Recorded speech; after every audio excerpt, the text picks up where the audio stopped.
we're up. All right, we're up. Well, good morning, everyone. I want to call the March 13th meeting of the Ad Hoc Sewer Feasibility Implementation Committee of OJRSA to order. It's good to see everybody today. We've got a couple of people missing. We do have Sue Snyder, who's joining us remotely. Thank you, Sue, for doing that.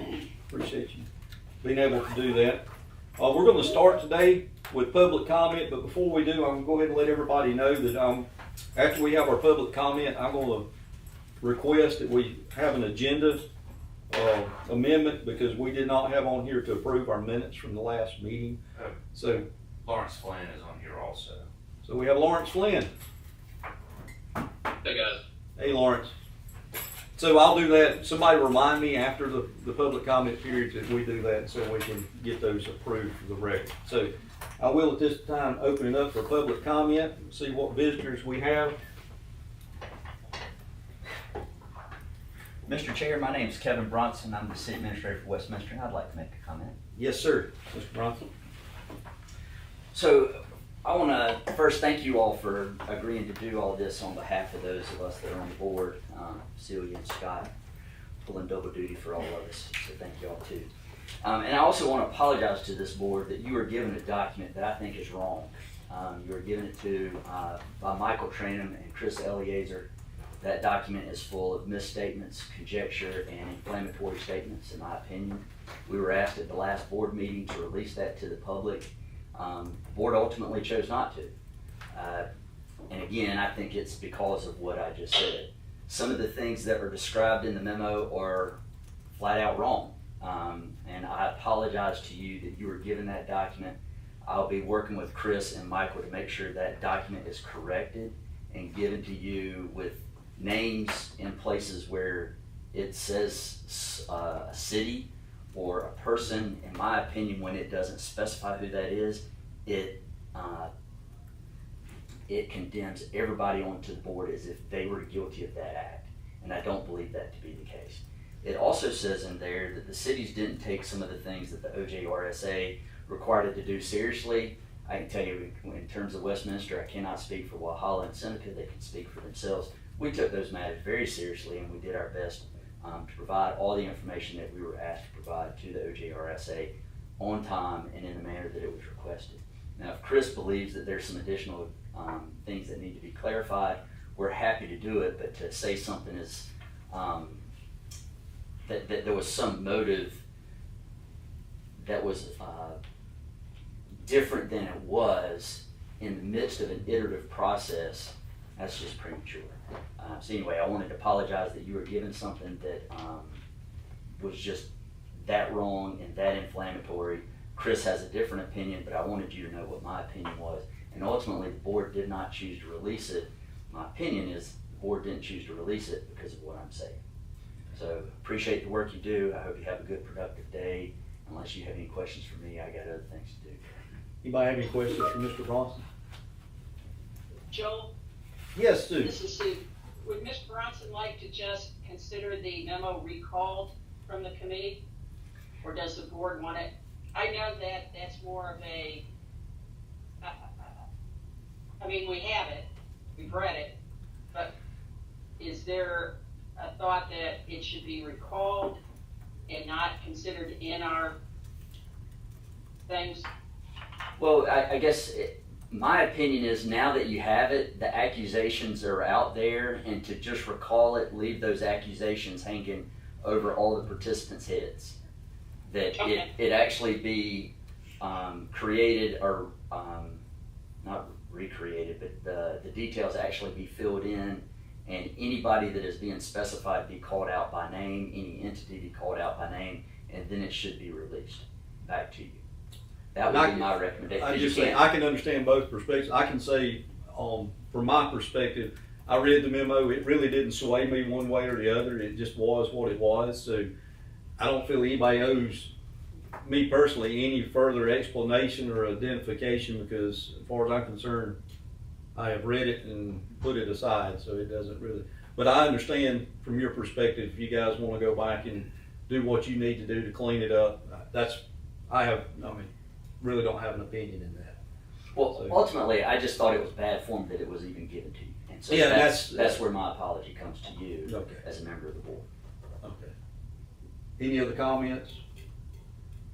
Again, I appreciate Sue's comment. I think it's valid, but I think that's a board level decision. You guys do with it what you want to. I just feel from a committee perspective, it really doesn't bring a lot of value to what we're trying to do from my perspective, either way. So that's just my opinion. Anything else? Thank you, sir. Thank you very much. Appreciate it. Any other public comment? Are you sure? I set it up like. You'll get another opportunity here. If you really want me to. No, well, let's just move on. No, I'm just kidding. We will have another opportunity for some public comment after we have our discussion today. All right, so I did say, I'm gonna ask, and Chris, you guys can steer me on the proper procedure, but we did not have within the agenda to approve the previous minutes. And so I'm gonna ask that the agenda be amended to allow us. Motion to amend the agenda We have a to motion. add the approval of minutes Second. from the Second. February 15th, 2025. So we got a motion, we got a second. Who was the second? Well, Scott's Okay. closest, Okay. let him take it.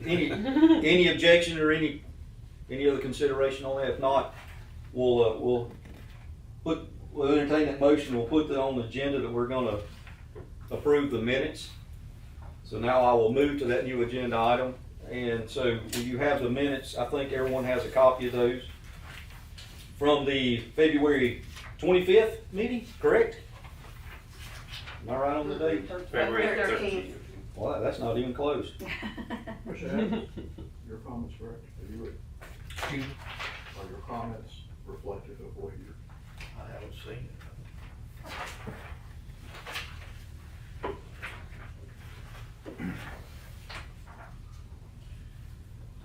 Way off on the date.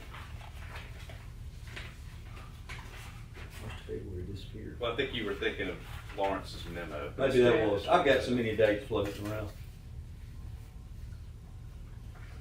He's got multiple comments to figure out, just make sure he's got. Yeah, I appreciate that.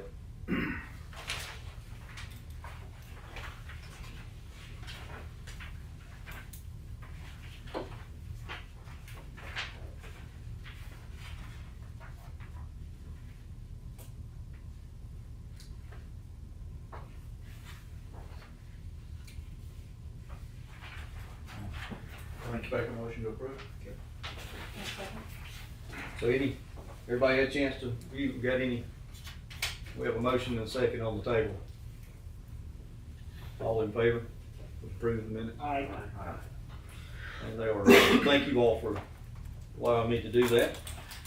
So, well, now we have some, discussion items. We've got several things, going on that we need to discuss, and some of these, or it can't be necessarily discussed individually, I think. So I'm gonna ask, the liberty of the committee is that we may need to rearrange some discussions to understand, because I think we can't really step through specifically the Exhibit A memo until we understand some of the other items below that, because I think those discussions will tell us what our possibilities are with moving forward. So just wanted to get that out front. But I will ask, Angie, you're probably the best one to tell us an update on the RIA timeline and process schedule. Sure.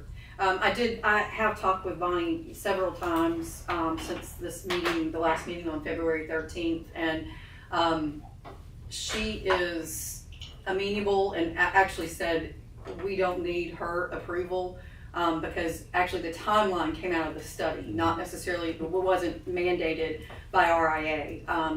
She's in agreement. I mean, one of the reasons we suggested a tight timeline on this is we don't want this to drag on. We want there to be some movement and a path forward, so we're continuing to make progress. But she's perfectly fine if there are a couple more months needed to just get to the end of the ad hoc committee.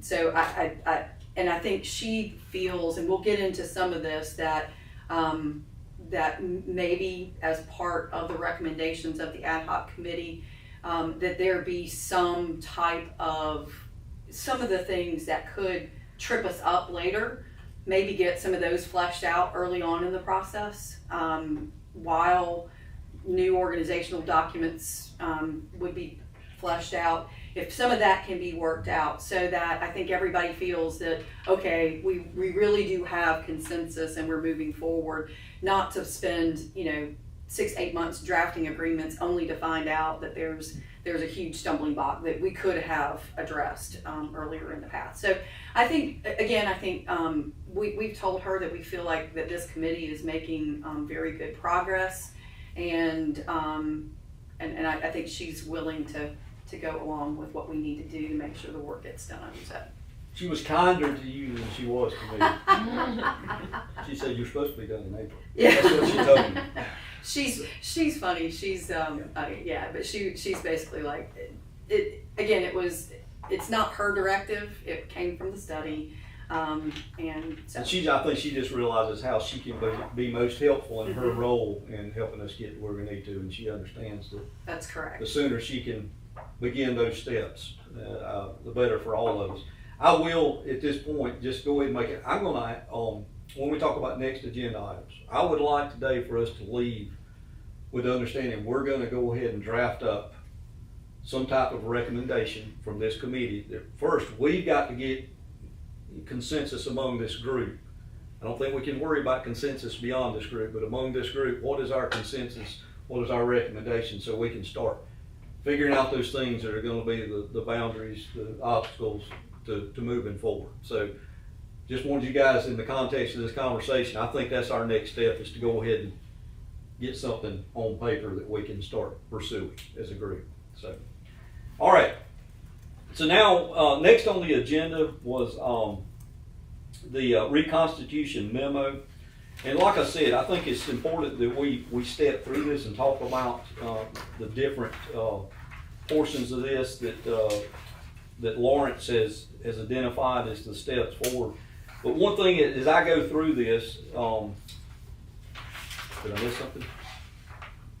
No, okay, so It's been released. it's been released. Yeah, I'm the board, sorry. Thank you for that, though. I'll- I didn't even notice it wasn't on the. Yeah, I'll state that. So it's in red type on the side that the board did approve to release this memo at its last meeting. I just assumed it had already been. Probably, I I thought didn't. it might be too, but I just. No, that's good, sir. Thank you for that. So, and I don't know if anybody else felt this way, but as I went through this, one of the last things on here is to talk about consolidation. And I know these things probably aren't necessarily supposed to be sequential, but to me, it's very important. That, to me, is the top priority on how you set the governance up, is how the organization is set up. And so I would like to hear at this point, if you will allow me to kind of change the agenda up a little bit, I would like to hear the conversations or the feedback that I think Angie's got some information through Chip that we can talk a little bit about that. Maybe some of you guys in the room may have some more context. How did those discussions go? Is it a viable path forward? But because again, I think before you determine what your structure, how you're going to determine the board members, what the representation, what the voting is, all those things hinge on whether this is a consolidated organization or not. So. And Chip apologizes. Like I said, he was in DC for a conference and got sick right before leaving, and by the time he got home last night, I think he was worse. So I was not party to the discussions with everyone, but Chip and I and Joel, we did talk about it. I think what he relayed to us and those in the room that were part of those conversations is that there was a discussion about the reconstitution of the board and the board membership, the number, and that seemed to be okay with everyone. Of course, the devil is in the details. That's our point about working out some of these things, but that on the surface, that sounded like that was fine, and it also sounded like that everyone was in agreement that a consolidation of collection systems would be on the table for most everyone. Again, details, all of that. I think he may have had a discussion, Celia, with you and your council, and there were some questions you know, there's the valuation of the system, all of that sort of thing. So a lot of that's got to be worked out, but that it did sound like everyone was willing to at least, that there was nobody said, no, not doing this. So, and also following along, understanding that it would follow Lawrence's path and what he's detailed in his memo. And again, I think that we can probably call out some of the things that need to be worked on and discussed first out of this. And to kind of piggyback on the discussions with Bonnie, if there are some things that need to be done with that's going to take money, and I think that she is open to discussions about funding some of those things as long as progress is continuing to be made and she sees that we're on a path forward. So anyway, I think it sounds like everybody is on the same page. We just need to work out some of those details sooner rather than later. So Angie, I would ask the question of the group. I expressed that I think that's a high priority to move that. I think, this is again my opinion, for the success of what we're trying to do, I think consolidation is something that has to be done. I just don't see you getting there without it. So I would like to entertain the group talking about that a little bit and see, do we have consensus around that will be a priority for what we recommend, that there's a consolidation of the infrastructure. I think Seneca's definitely, and I spoke to Mr. Porter this morning, willing to listen to that, but there's definitely gonna need to be some more meetings. So can you tell me what would be the reasoning they would not want to pursue? I can't answer that. That would be something we would need to meet with Mr. Mulder and our Director of Utilities to have some further discussions. You know, I definitely know they're willing to entertain that, but I think there's just gonna be, need to be some more meetings and understand all the details, how that would work, you know, any cost associated with it, you know, potential rates. I think there's just a lot of questions that's gonna have to be answered, you know, on our end. And I think there are a number of models that could be looked at. I mean, a franchise agreement is one model as opposed to just full purchase. So I think there's a number of different ways that things could be done. So I think one, I can't. I'm the lone non-wastewater person in the room. So No, you're not. I have no stake in a wastewater system. How's that? I would, from the outside looking in, I cannot imagine how you can run a treatment facility without having either control or pretty close to control over the collections. I mean, you're at the mercy of whatever comes at you at any given time. So I think consolidation makes sense now. Whether it's Oconee Regional, whether it's a department at one of the municipalities, that's a second question. And I have an opinion on that, but I can't imagine consolidation wouldn't be something that would be desirable from a perspective of being efficient and being able to operate wastewater for, forget the municipalities, forget the county, for the citizens of Oconee County. That's ultimately what, I keep coming back to, who do I serve when I talk in my boardroom? I answer to a board, but I serve 200,000 folks. And I try to convince 14 members of our board to help me do the right thing for 200,000 folks. And that's what I would ask all of you and your councils to do, is to focus on Oconee County, the citizens of Oconee County, not the city council or the department head. That's the first thing. So consolidation, from where I'm at, essential. The form and how it takes place, that's the second question. And I will say for Walhalla, we were not opposed to consolidation, but our sewer lines are considered assets as part of our bond. So unless there's gonna be a $20 million buyout to pay out our bond, we've got to do some legal work to disassociate that from our bond before we can hand over control. But we're already talking with legal representation on how that could look. Yep. But that would be up to the bond investors. Well, that was kind of what I had really wanted Lawrence to kind of weigh in on how you would it be a refinance, or is there a way to assume the responsibility for the bonds that are outstanding, or how, what would be the form of that, Lawrence? Sure. So you'll see that in my, and you also notice that I struggled with whether this is a memo or a term sheet or a summary of next steps. We're just going to call it a hybrid of all of this. But I will also say I do not represent any of the member municipalities as bond counsel, so I would obviously recommend to them to certainly talk with their own independent bond counsel about what that process would look like. But generally speaking, in most of the master bond resolutions, because as you remember, when utilities issue debt, they do it on a parity basis, subject to either a master trust indenture or a master bond resolution that pledges the revenues on a combined basis for those combined systems. So with respect to Westminster, that's a combined water, sewer, and electric system. With Seneca, it's a combined water, sewer, and electric system. And with Walhalla, it's a combined water and sewer system. And the revenues of those component pieces of each system are pledged exclusively as the security for those bonds that are then issued on a parity basis, meaning that the bondholders stand shoulder to shoulder.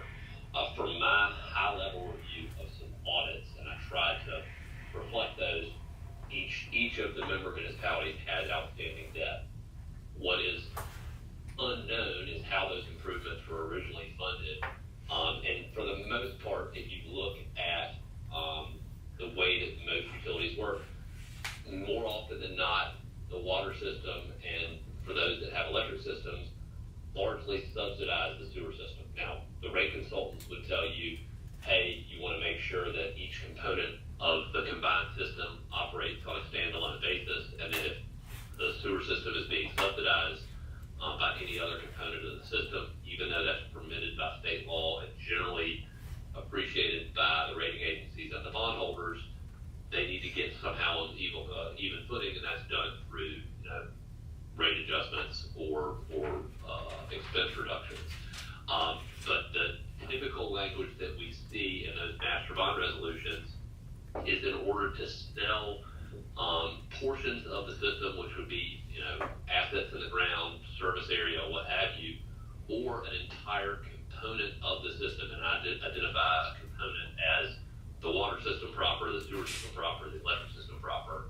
There is a procedure built out in the master bond resolution, likely in each of the master bond resolutions or master bond ordinances for each of those constituent members, that would dictate the terms by which you can decouple that component of the system from the pledged assets. And that can, in certain circumstances, be done without redeeming all the debt.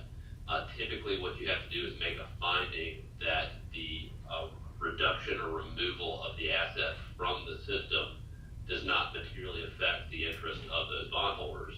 And that's easier done on the sewer system to the extent it is being subsidized by another component.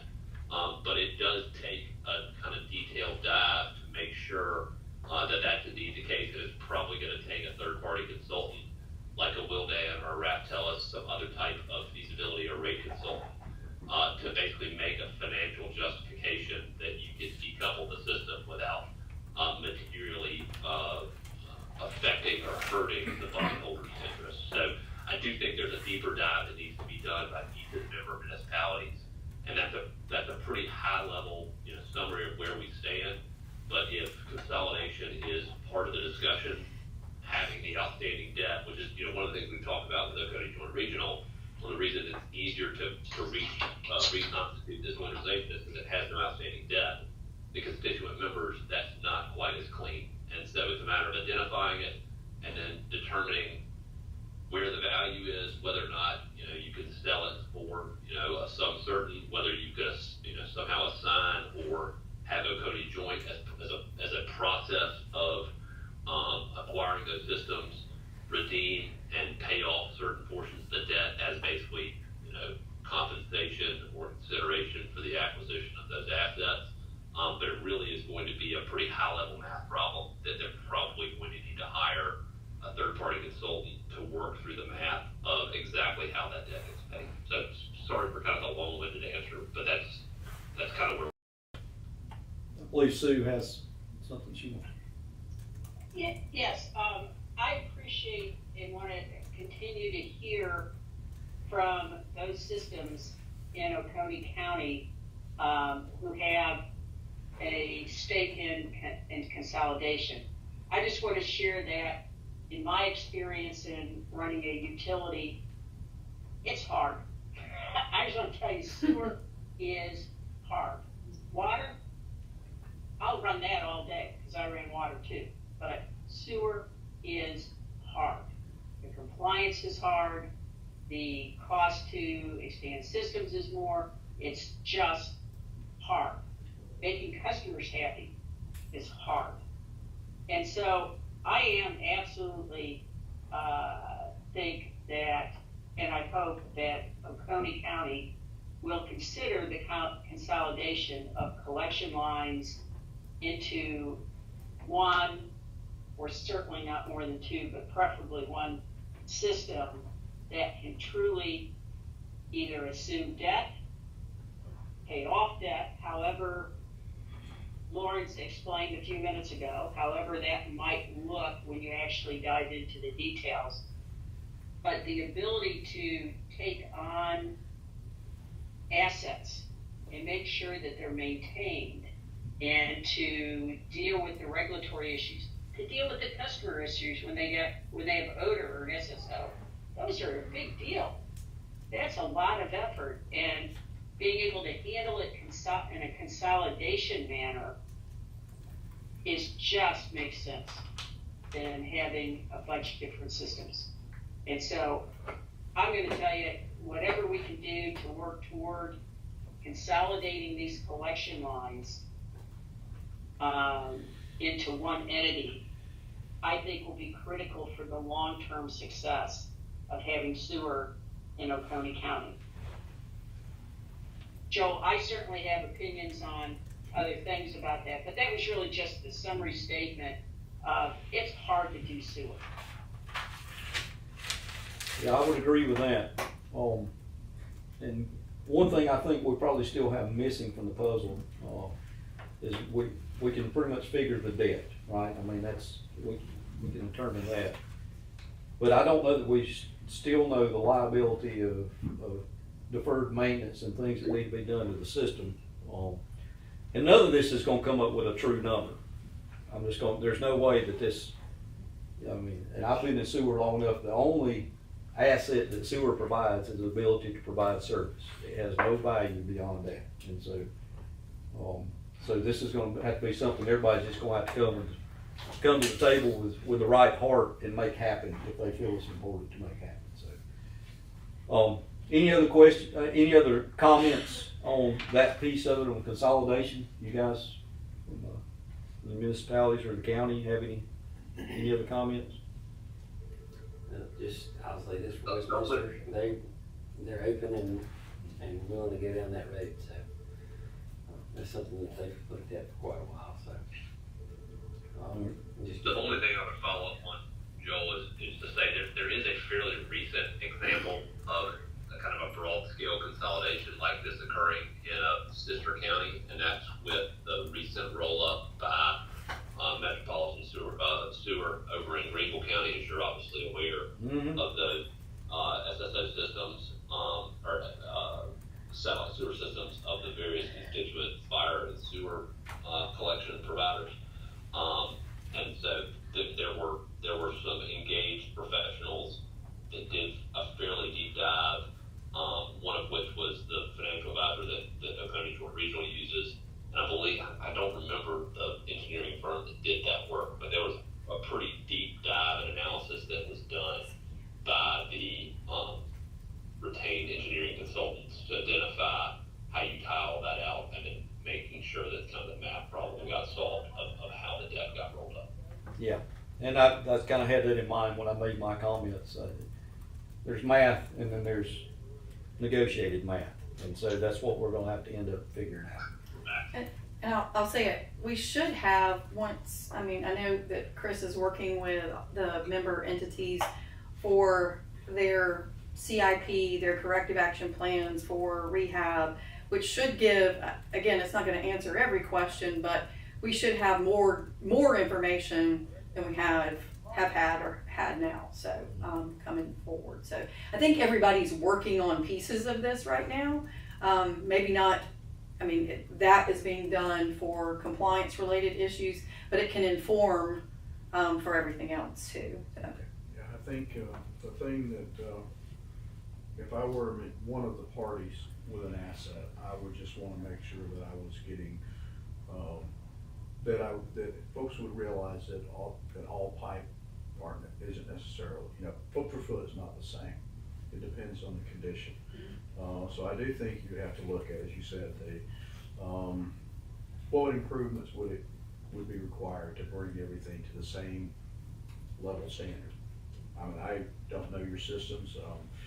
One may be in great condition and others may be in need of repair. Based on miles of pipe, that's not an equivalent transaction. So I think that's the information that would come out of those CIP planning would definitely be critical to valuing the true value of a seeded asset. The one thing, and this goes back to Dyke Spencer was involved in the development of our 20-year master plan. I guess was that a couple of years ago? I think that Dyke spoke about at one of our stakeholder meetings about Beaufort Jasper going through consolidation, and I won't name. I can't remember exactly which city or community it was, so I won't name the specific one for fear of getting that incorrect. It was all of them. It was Port Royal, Beaufort, Okay. So he mentioned that I remember Dyke saying the big thing that I think one or more of them feared was the loss of the ability to use sewer for annexation purposes. And I think that, and to put Lawrence on the spot here, I think that there may be or is a method for that to stay in place. Is that correct, Lawrence? That's right, and I think Sue could actually speak to that kind of more directly. I think when she acquired a number of those municipal systems, Landrum comes to mind, I believe, and we talked about it when we did the Chesney acquisition, but I think that was part of the consideration for some of their acquisitions, where they conditioned future service on future annexation covenants on behalf of the acquired municipal system. And so you can speak to that probably even clearer than I can. Yeah, one of the things I want to point out is when you do a consolidation or an acquisition, or depending who the relationship is between the parties, you want both parties to win. That's a successful thing. And oftentimes with the small communities that were in Spartanburg County, they were concerned about how much they were spending. In some cases, some were going into debt to manage your sewer. In some situations, they were concerned with a loss of potential revenue, and they were concerned about determining their future. And when I say determining their future, it was decisions about annexation, how they wanted to grow, because each community had their own identity. Landrum is not the same as Chesney, is not the same as the city of Spartanburg, not the same as the town of Catholic. They were all different, all had different viewpoints what they wanted.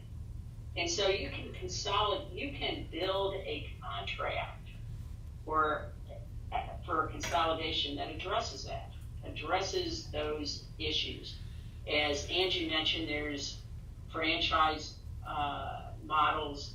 You can address with how you choose to do annexation and inputs with communities. And everything that our sewer district had, we also had to deal with the county when it came to island annexations. And the county had a voice, as they should, when it comes to development and other things happening in the county. So there is a way to address everyone.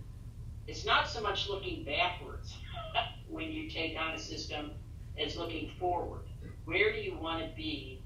Where do you want to go? And what is success? What is success for your community? And if success for your community is, I don't want to be in the sewer business because it's taking too much time, effort, money, then get out.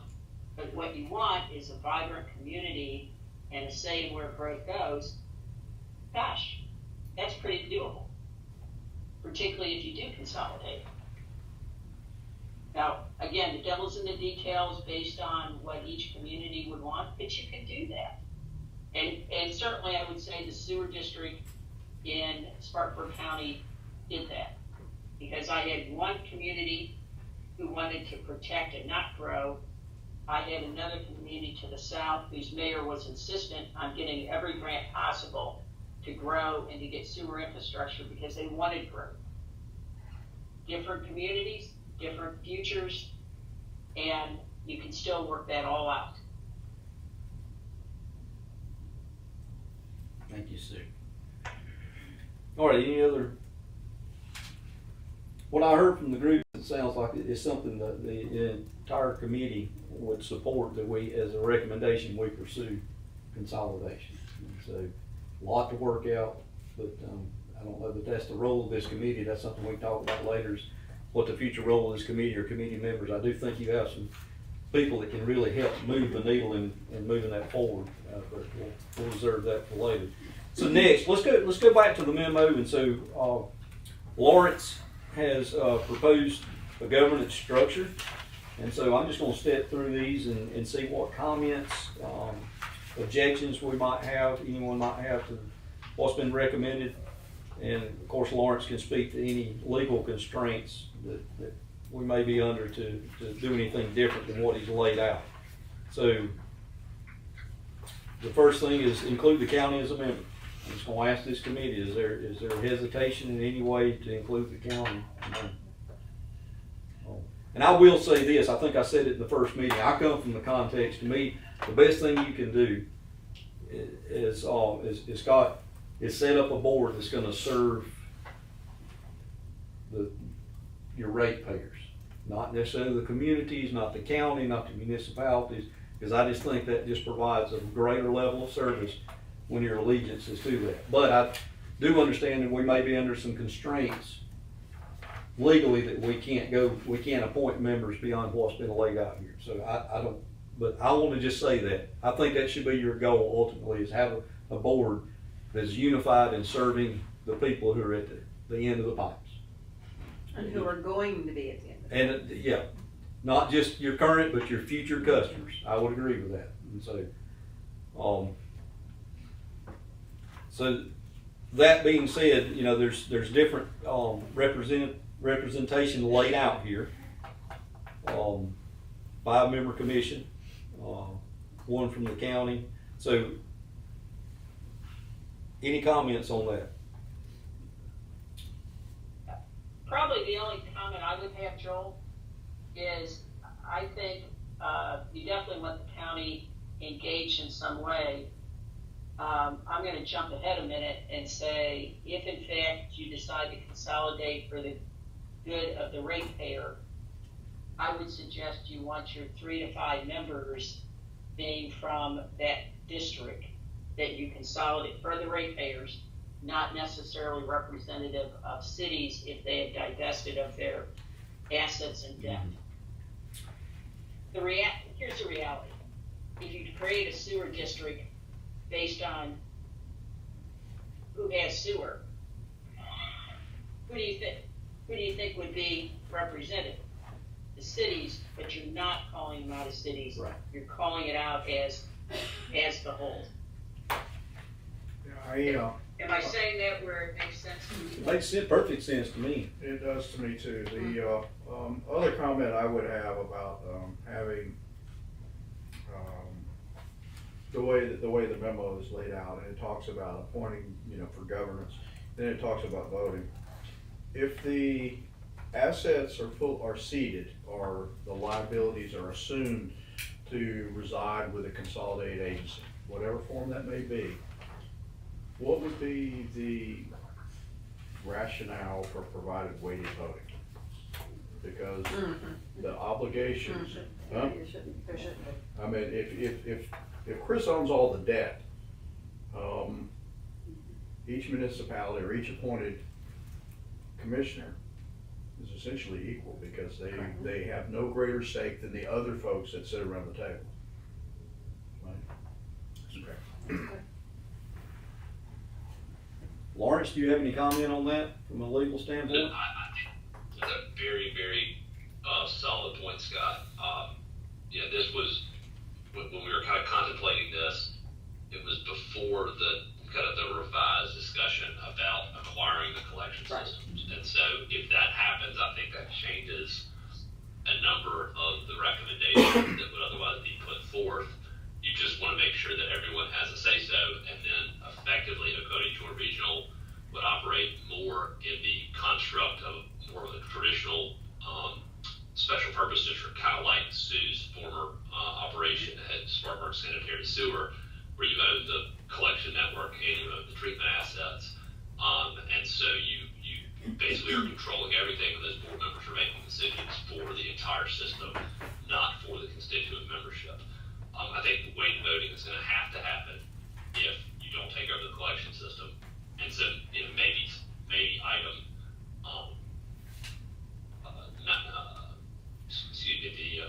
the acquisition number 8 of the memo probably drives that conversation. But I think it's definitely something that needs to be very thoughtfully considered.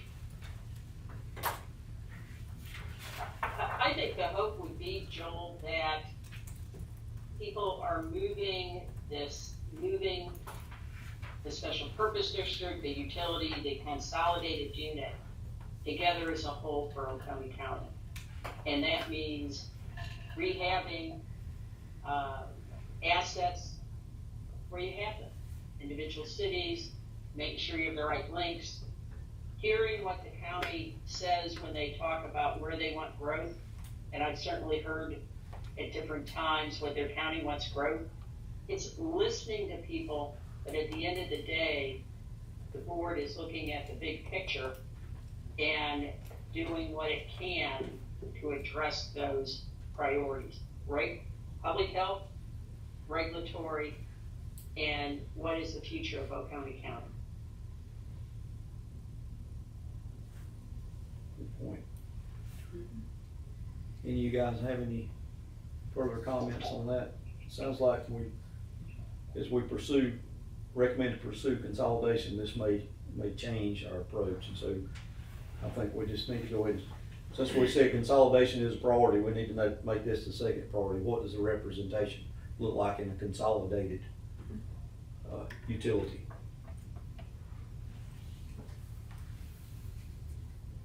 Any other comments on the governance structure? I mean, I don't know if there's any reason now to get in appointed versus elected, all those things until we kind of figure out would y'all agree with that? Until we figure out what the governance structure needs to look like, or the recommended governance structure. Mm-hmm.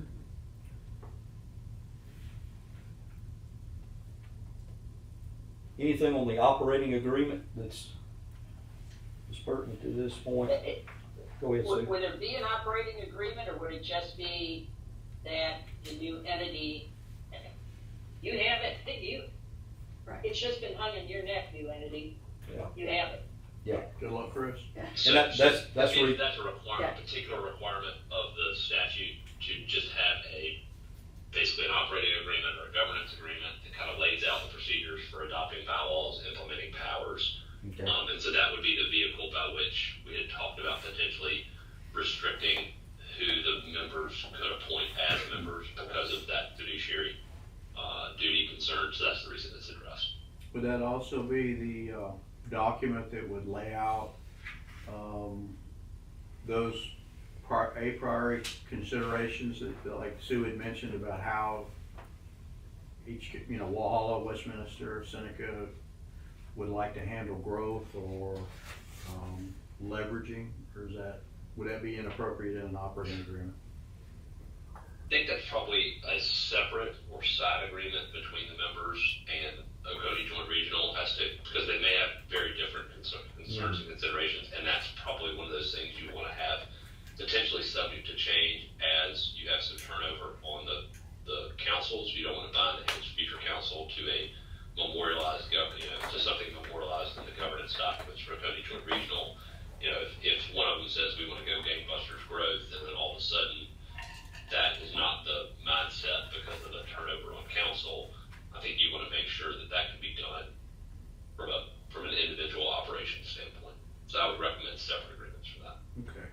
My other question is, I mean, we talked about maybe not having, there may not be a need for an operating agreement. One of the things that I like about our operating agreement is that, well, you've got a minimum term of 40 years. I like the fact that ours is kind of evergreen. As long as we're issuing debt and we're performing the service that we are constructed for, everybody's in. There is no out, if you effectively, it is, we're probably gonna be in the sewer business, I don't know, forever. Unless somebody comes up with something better. I don't know what's better. I've seen I know where we came from, I don't know what we would transition to. So that would be the only comment I have on the way that, what's written under operating agreement. Okay, just a quick question, Lawrence, would it be, if consolidation is the manner in which, this committee's gonna recommend to move forward, could you prioritize this, or basically line the steps out that would happen? What would be needed, what wouldn't be needed? Because I agree, I think a lot of these things are gonna become non-issues at that point. And then that further clarifies where we're going and the things that we have to address to make sure that we don't have stumbling blocks going forward. Yeah, Angie said to that point, I think when Chris and I had originally talked about this, I originally had saved it, and you'll see if you look at the Word version of it in the electronic file name, I called it a term sheet. Uh-huh. And then I got into it and realized I didn't have as many of those answers to be able to kind of set it forth as kind of a final proactive term sheet on how the ad hoc committee is making suggestions that things move forward. Okay. I think the next iteration of that, depending on some decisions that are made by the ad hoc committee, could change that and would obviously move, it's not going to be a real heavy lift to change the terms of this. It's just going to be a matter of prioritizing the things that are the most important items to be addressed, and then restructuring based on what the recommendations are. Okay. So that being said, I don't know that we need to spend much more time on this memo at this time. Is there any other questions or comments or concerns on anything that's in this memo, or whatever we called it, summary of term sheet memo? My only concern is that there shall be, that no officer or an employee of an appointing member, the county would be pretty limited for representation if it couldn't be an employee or an elected member in some cases. And I will actually second that, because we have some concerns, especially if there's consolidation, and then therefore is no longer, quote, our assets. That takes the conflict out of it. But we do feel strongly that someone with some knowledge of wastewater or financial be our representation. Use other committees as an example: Construction Board of Appeals, Planning Commission, Architectural Review. Lots of times they have some requirements that person have a building inspector or building code knowledge, or be an architect, where they can actually give that advice. And if it's just, if we don't have some of those requirements there, I don't know that they can provide the best oversight. Advice. From my opinion, and so let me speak and I'll let you speak too. I'm gonna give a little bit of pushback. Board doesn't really need to know about how to operate a wastewater utility. That's for staff to do. But boards are set to set policy. And so I hear where you're coming from, but for this utility to become what it's gonna need to be for this community, I think you need a board that operates at that level.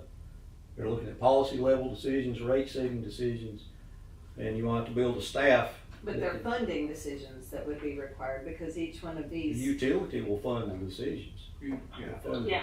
The role of the board is to the way I've always told them, is to ask good questions and make sure that staff is being held accountable. I mean, that's it. Because I just think if you don't decouple that, you're still going to end up. I hear you. So I'm not coupled right now, which is, I mean, part of the purpose of coming here was for the county to have representation. And my council's push is the county as an entity, not the county as its citizens. Yeah, okay. I hear that. I don't know. We'll see how Lawrence lays that out, but just my opinion, and that's what I'm here for, is opinion, and Sue may have one too. I just don't think that provides you the best long-term value as a wastewater services utility. Was that Amanda speaking or Celia? Amanda. Both. Hey, I'm sorry, Amanda, I can't see, so all I get to do is.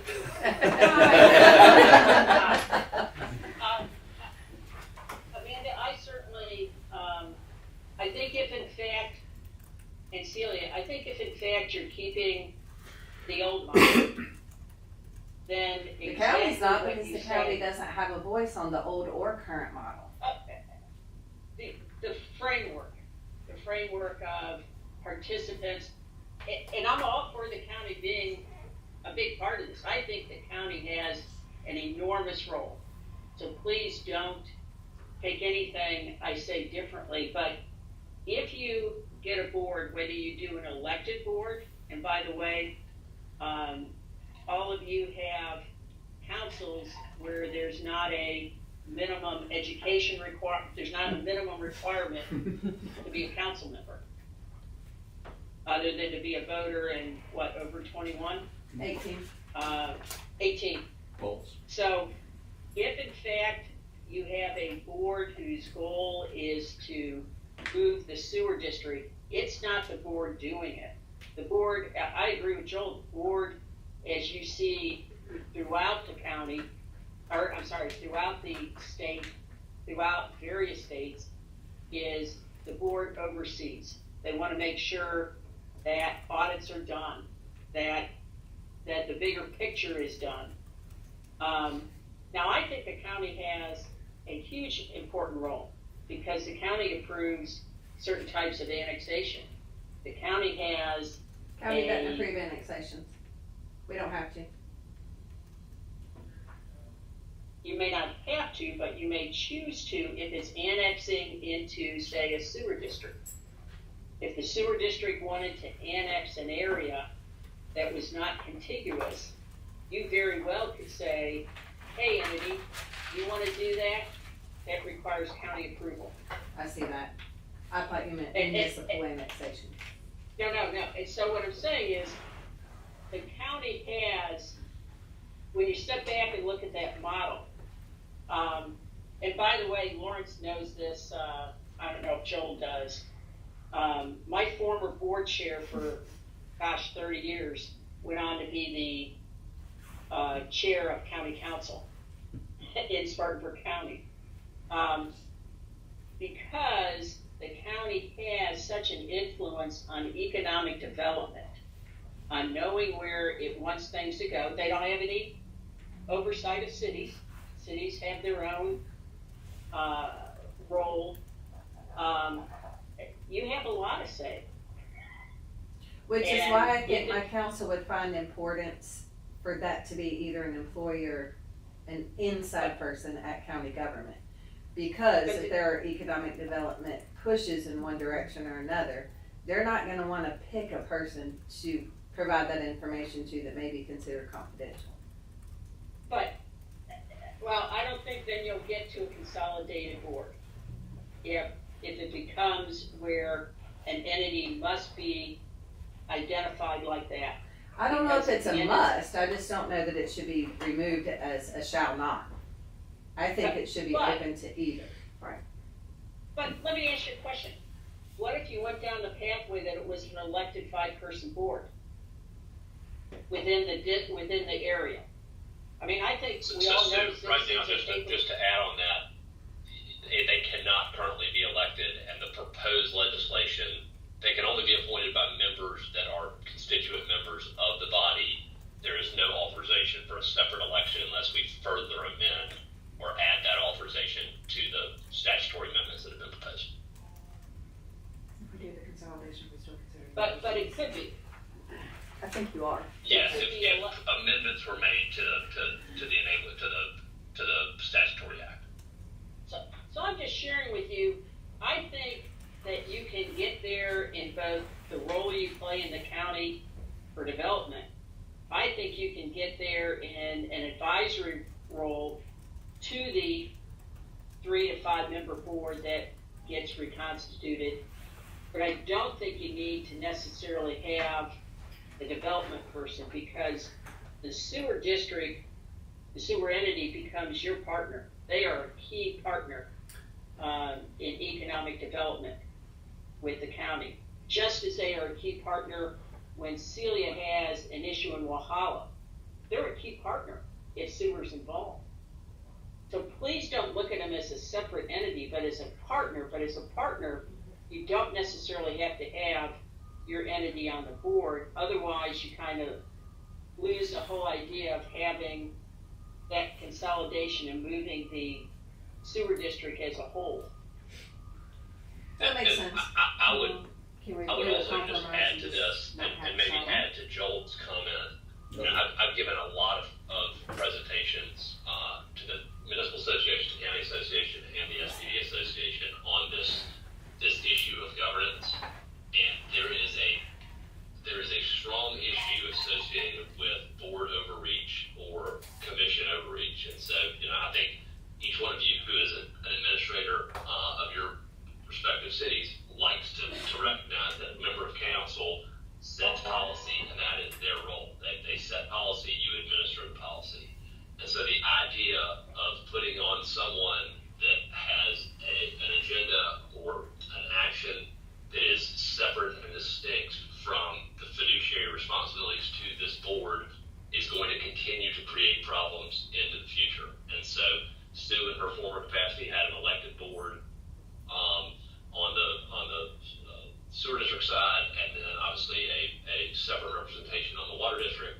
Joel has an entire board of independently appointed members from the community that set policy. Scott has more of a hybrid situation because he's also a joint agency. But most of the utilities that operate in this state have folks that are policymakers that do not have direct experience in economic development or any of the sort. But if you're the appointed member, what you could say, if you're Oconee County and you want to appoint someone that is going to be particularly attuned to the business community, you appoint the president of the Chamber of Commerce as your appointed member, and he does your bidding accordingly. He has that direction as he's appointed, but you remove the immediate problem associated with someone effectively wearing two hats and not knowing which hat they should be wearing when they're setting policy decisions for this board. It puts Chris and his staff in a very, and whoever else wears Chris's hat in the future, in a very, very difficult position, because you don't have a board that is acting in the best interest necessarily of the organization to whom they've been appointed to serve. Again, if we do the consolidation and we no longer have the assets, I think a lot of that conflict goes away. But here's a compromise: just take out the shall not and let the councils decide on their own. And not saying that it has to be, not saying that it doesn't, and go and talk to the councils and advocate that you don't feel like it should be an employee or one of them, and then but give them the choice of letting them make that decision. And it may change over time. I think the problem with that is you create a tragedy of the commons where if you've got someone who, why would Westminster then appoint someone truly independent if Oconee County is appointing someone that's only acting on behalf of Oconee County? And so you're going to wind up creating a situation where everyone is going to retrench to their corners and only put on people they're going to be acting in the best interest. It kind of polarizes the organization. I don't think you can split the baby. But certainly a delegation appointment, an election, I think there are options that are out there that are models that are used all across the state. Lawrence, can you speak 100%. that can you speak to, so we're still operating under the Joint Agency Act and what can be done there. We know we've got some discussions going on, some amendments to that. But that still is in effect regardless of whether there's a consolidation of collection systems, correct? That is correct. So that piece doesn't change.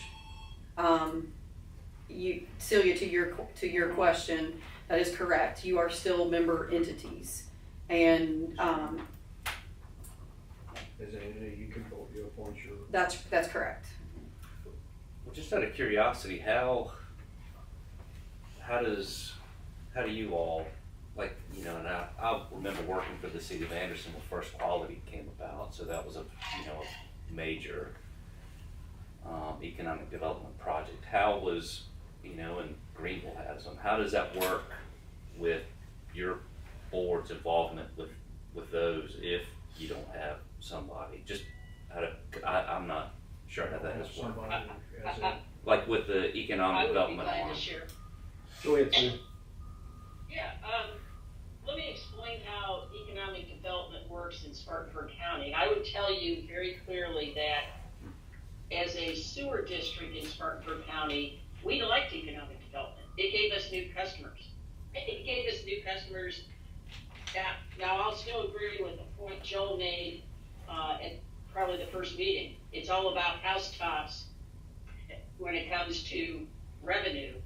But economic development is jobs, and it's important, and it does not exist without sewer. If you're engaging and wanting companies to come here, you've got to have good sewer. You just have to. And so our county goes out, Amanda, and makes their deal. What they're doing with us is letting us know they have Project Apache, and it's going to be a automobile related thing, and it's going to create, it says they're going to do 3 MGD a day. They may give us other information, and then they ask, and it's going to locate probably in a place so that I need to know if I have the sewer capacity to do that. I may engage in discussions about Apache and say, 3 million gallons a day is a lot. Do you really mean that? And are you going to ramp it up, or what are you doing? But at the end of the day, once we have affirmed we have the capacity in our plant and the ability to handle the waste mixture, the county makes the deal. The county makes the deal. It doesn't. It may be different for you, Joel, but in Spartanburg County, the county makes the deal. We're dealing with Project Apache, Project whatever, and we're giving information out, and we're silently tallying up capacity in our heads because a lot of the deals don't go through. But at the end of the day, the county makes the deal. And if it requires an island annexation, meaning it's sitting somewhere where it's not adjacent, then you work with the county to get it into the sewer district. Nobody wants to say no to economic development. Joel, I don't know how you do it in. It's very similar. We let those guys do what they do best. They come to us and ask us, is sewer available? Do we have capacity? What are the technical regulatory requirements?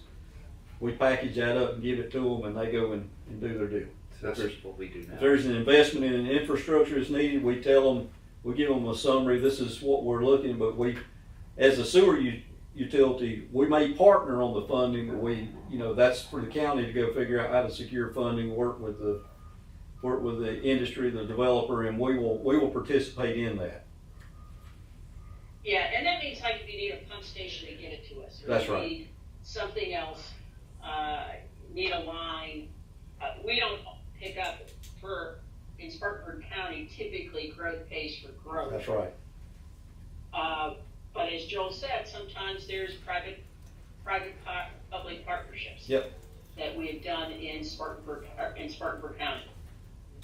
Yeah, And that's where the county has to say on where economic development happens. That's right. And that's how we work with the county and the potential customer as well, as we leverage that private investment to help invest for the larger community. So not look at everything piecemeal, but this can be a regional solution. We can leverage this investment to build for the future. So, good point, Sue. I'm just checking to make sure that the battery's okay on there, or if I need to get the plug. I may just go ahead and get the plug. Hey, don't worry, I'm gonna jump off in about 10 minutes. All right, 57%. Okay. we still have Lawrence, so, oh, we got 57%.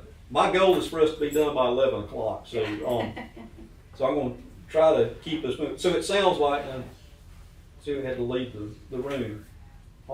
You know, getting back to the shall, or how we, you know, what I'm looking for this committee to come up with a recommendation.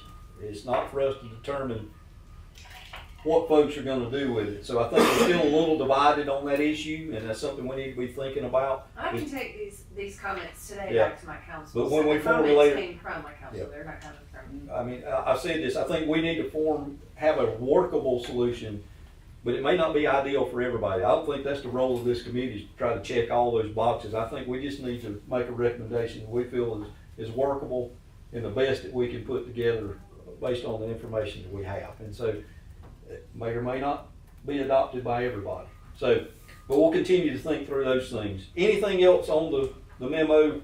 Chris, I think you had we talked about next steps, and we'll get to those at the end too, Angie, about what we do. I think Lawrence is gonna, based on the priority of consolidation, go back and rethink some of these things. And so I think that's a good next step based on that. Chris, we talked a little bit about the legislation. Is there anything you can add about conversations or movement? I don't have a lot to add to it, but I will say that Kevin Bronson, our board chair, and I did go and meet with Senator Alexander last Friday afternoon and presented him with the potential or proposed changes to the legislation. And it was a good meeting, well received. I believe that he may be reaching out to the cities to discuss it, to see what their thoughts are with it. And that's basically where, all I have right now. So there may be some more information to share at the next meeting. So based on our previous conversation, I don't think I fully understood. I know that we don't, as part of what's been recommended, the ability or the alternative for an elected process was not part of what was introduced. But can that be introduced? Is that something we need to consider, that we add that to the language as an alternative? I'll defer to Lawrence. We certainly could add it. I think that's a question for the ad hoc committee. If we want to do it, it definitely is going to require further edits to the draft legislation. I guess I keep going back, if you stay with the way it currently is in the member appointees, as the system grows over time, is that member appointee, like from the city of, let's say Seneca, is that just from people within their district? Is it their customers? Is it people within the service area? So how do you determine where they get to pull That'd be from? one thing we need to be Are there defined service defined. areas now? Well, there are, There- There are. it says customer in here, but would that be a customer of the member or a customer of the entire system as a whole in the Right. county? That's, Well, if you're falling back, if we don't modify the Joint Water System Act, it would have to be a customer of the entity doing it. Okay. And there are so if you service consolidate- boundaries for municipalities now? Yes. so that goes back to my question. If you consolidate, they're no longer customers of There you go. the Yeah. members, they're So, customers yeah. of the new entity. So that's why, do we need to go ahead and be thinking about, is there another alternative process that we need to be considering because I don't want us to box ourselves in and we create an entity that we can provide no representation for. Lawrence, is it in the statute currently, or what was drafted, the proposed, that they had to be a customer? That was language with respect to that fifth member that we talked about, the one that is appointed ultimately by the legislative delegation. Mm-hmm. But if you'll remember from my prior memo, that they need to be an elector in order to be qualified to serve. But there's nothing in here about who those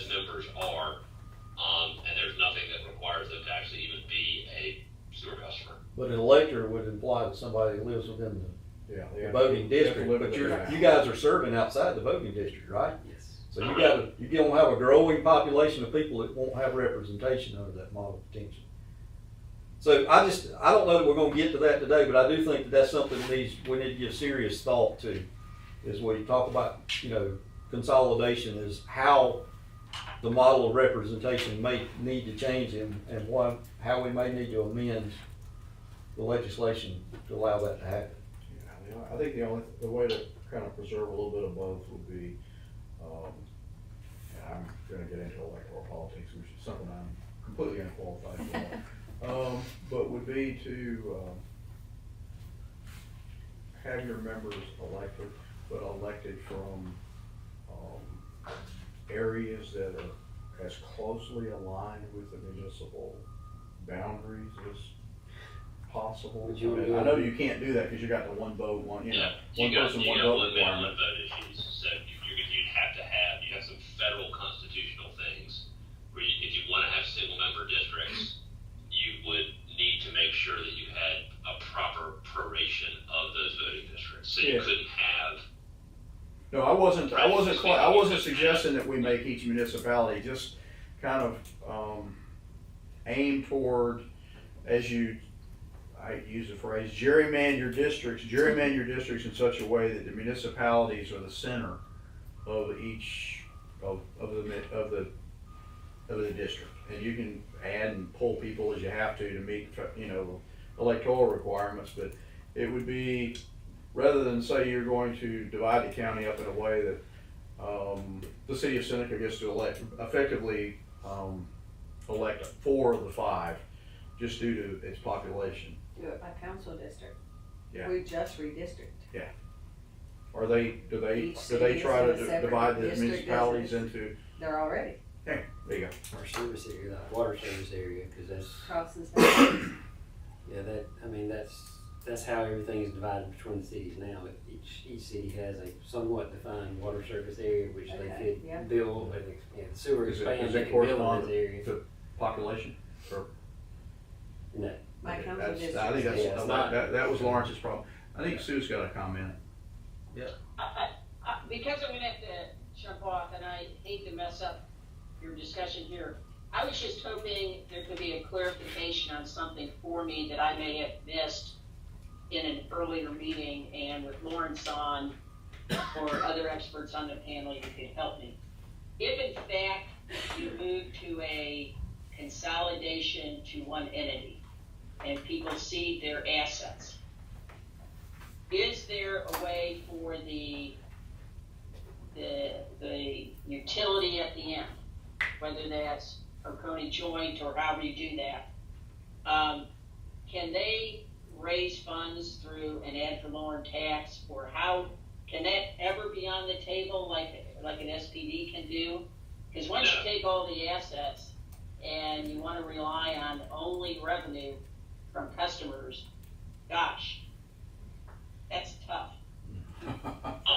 So again, that is not, the joint agencies under the statute are expressly prohibited from levying taxes. So it is not a taxing entity like some of the original special purpose districts. And I would caution to say that if we attempted to layer in taxing authority into the Joint Agency Act, it probably kills any amendments that we're contemplating, because that's an immediate red flag on the freedom caucus folks at the State House, and you would also get some fairly substantial the cost burdens associated with whatever revenue and fiscal affairs would do from their economic burden analysis. Did you not once mention, Lawrence, that somewhere along the way in all the legislative issues as Oconee evolved over time, that at one point there was an SPD buried down in there?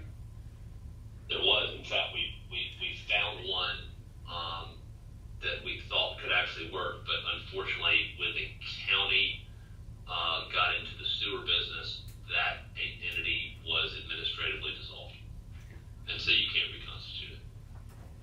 Okay. Because certainly one of the challenges long-term will be how you pay for anything.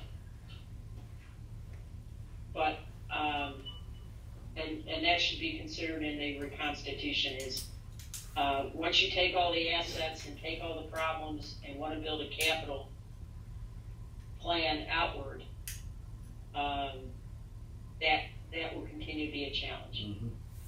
And Joe, I'm sorry, I'm gonna go ahead and jump off, and I'm sorry I can't be for the whole meeting. Thank you for the opportunity to participate this way. Thank you, Sue, for all your input. Very valuable. Thank you. Thank you. Mm-hmm. Bye-bye. Bye, Stu. All right, Bye-bye. so I would ask that maybe Lawrence go back and put his brilliant lawyerly mind on how we can fix this conundrum that we have about a consolidated entity and the representation of them. So, Lawrence, give us an answer. We'll give you a couple of days and then come back and let us know what you think about it. You'll be done by lunch, right?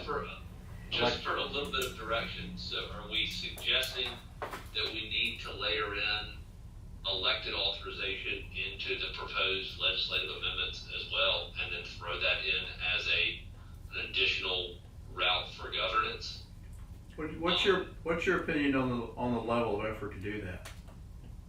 I mean, yeah, the drafting side of it is not particularly No, difficult. I'm talking about getting it approved. I mean, you're a lot closer to it's this not than. something, yeah, it's not something we discussed with Senator Alexander. I guess that's another question for the membership writ large. If you go to an elected board, you are wholly removing any appointment authority from those members who have now given over their sewer system or given over their collection system and would have zero say so in the appointed member or in the member that would otherwise be serving for that area. So I think it's probably a question more for the board. I mean, adding in the authorization for an elected body is just another thing that gives us flexibility. So I think anything you can do to add flexibility to the statute is a net positive.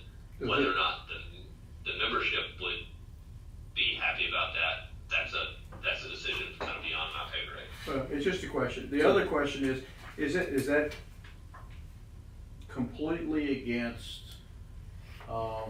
the intent of the Joint Water System Act? I mean, joint water system, if we're gonna pretend that it's still gonna be a joint water system, is it truly a joint water system if the members don't?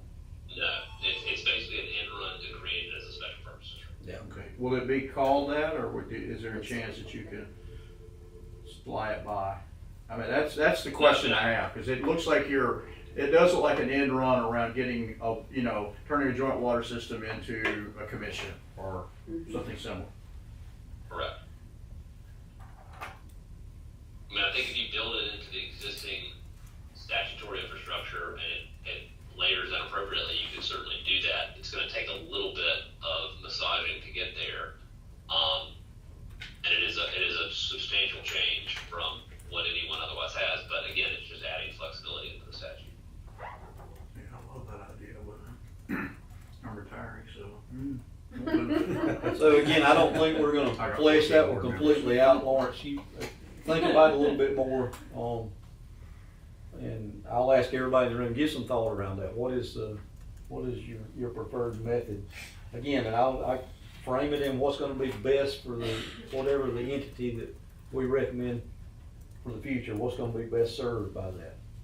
Not just today, but think 20, 30, 40 years down the road, because the county will change, I can assure you that. I don't think we do know. Yeah. Chris, do you have anything on the rate and cost of service study? I don't really have a ton to go, there's a lot of detail that was presented by Darrell Parker that brought into the Board of Commissioners, when was that, last Thursday night? The focus of, I think, what he was presenting, I think it had to do with our existing structure that we have, and as someone mentioned earlier today, we have no debt, and the dynamic that we have requires the approval from all three city councils for us to borrow funds, which I think has been tried a couple of times in my time here, and it hasn't been able to be accomplished.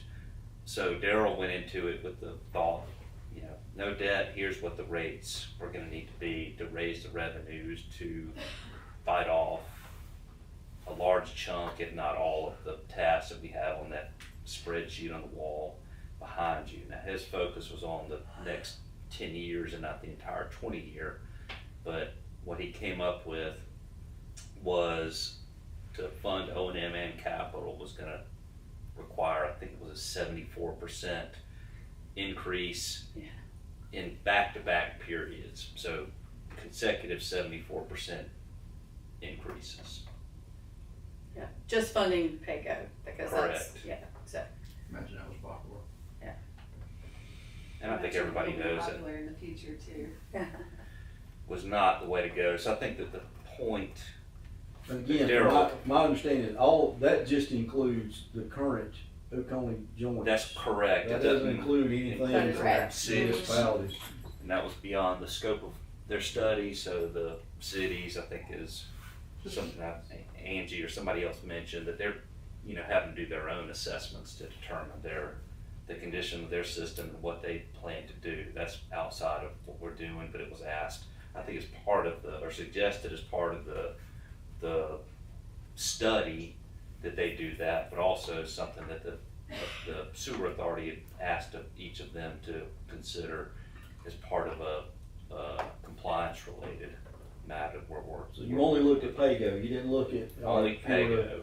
Yeah, Layer in debt, what that would look and like. theoretically, the modifications, the reconstitution of this entity, that's one of the things that we were insistent that it needed to address, because it really did hamstring, because it's been tried, and there could not be unanimous approval for the authority to take on debt. So, yeah, that was all, I mean, we had to assume, Wilden had to assume something in looking at that. But they created a model, a dashboard, if you will, so he can factor in debt, debt issuance and things like that, so, Okay. yeah. Question I have, I was noticing in Lawrence's memo, he detailed all the debt that the members have.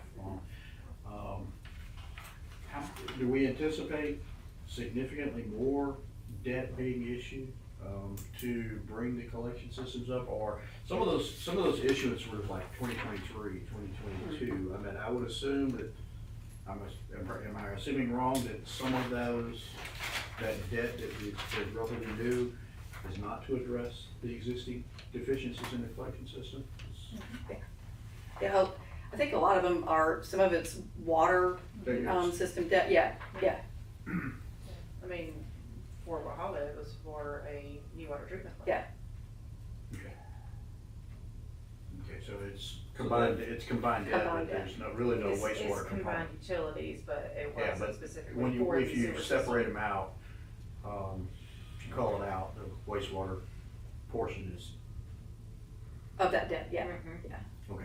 And so what we were trying to get to, I think what Chris is trying to get to with all of this is being able to tease out what that looks like just on the sewer side. Yeah. So we understand what that is. That's what I would be looking at on, Lawrence, you're still there. One of the things that I think would be insightful would be to go back and look at the issuance documents for the debt and to try to see if there's a percent you can assign. Like if there's $23 million or whatever it was, assigned debt issued, but none of it's for wastewater. Is there a way we can do I know you got the combined column, but the teased out, how much of it was borrowed for wastewater?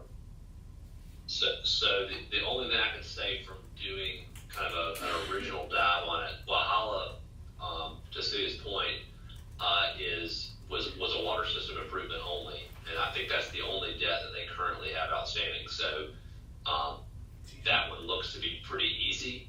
On Seneca, the only one that I know for sure was sewer, looks to be that 2007 financing, because that was done through the water pollution revolving fund at the SRF, which is the sewer component of the Clean Water Act. The rest of theirs look to be drinking water improvements. I can't speak to the 12 or the 20, but they're both relatively small. Westminster. I believe that the most recent fund anticipation note project was a metering project, which would obviously not be sewer. That would either be electric or water. So I think the sewer components of all of these loans is going to be relatively minute, but that's a question that we probably need to run up the ladder with separate financial advisory firm. Yeah, well, that kind of tells me that there's going to be substantial additional borrowing Yeah. to address And collection. again, I think we talked about that earlier, that's where, I don't think we still know that piece of the puzzle, what the outstanding liability to bring. Correct, yeah, what those systems up. CIP, Yeah. those improvements look like. Now, I will tell you, despite Sue's, look of panic without, ad valorem taxes, you can run utilities with revenue bonds. Possible. Yeah, and that's, I Not mean, desirable, possible. joint municipal does it, Hmm? yeah. We do it. Yeah, if you do it, yeah. Again, I think the biggest thing in all of this is that issue where there has to be unanimous approval.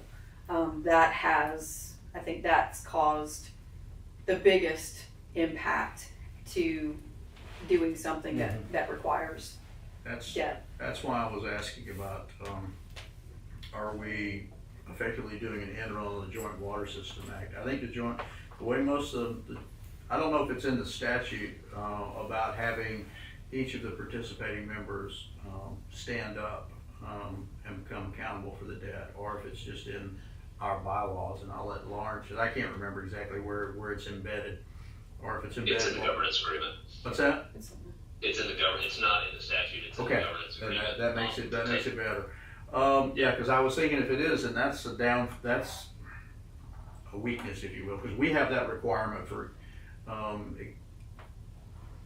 developing additional capacity. In other words, making us bigger, not for maintaining our system. For maintaining our system, it's purely a boardroom vote. Yeah.